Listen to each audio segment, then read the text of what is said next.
And now the toughest position in all of your career, being middle management, is tearing you apart. We start out in the comfort zone. We all like comfort, right? Comfort's a good thing. So someone says, hey, there's an opportunity for supervisor. You're going to be in charge of your department.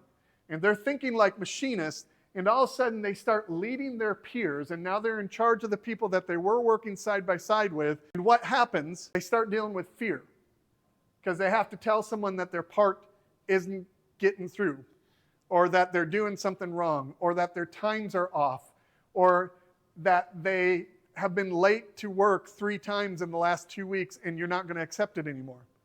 Now, this supervisor is dealing with fear. And what comes with fear? Lack of confidence. There's blame. Do you ever see that in a supervisor that's in over their head?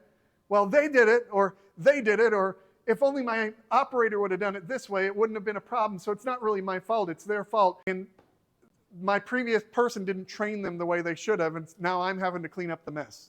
All right? We start blaming. We worry about what others think. This is actually a big problem for new supervisors, because they want to go talk to their counterparts, but they feel inferior because they're not leading very well the way they feel like they should. And so I can't go talk to Bob because Bob's going to think I don't know what I'm doing, and I gotta hold my pride, and I've got to hold my ground. And so they end up worrying about what others think. And so what they do is they move back to comfort. What does that mean for a new supervisor? That means I treat my people like I treated my machine.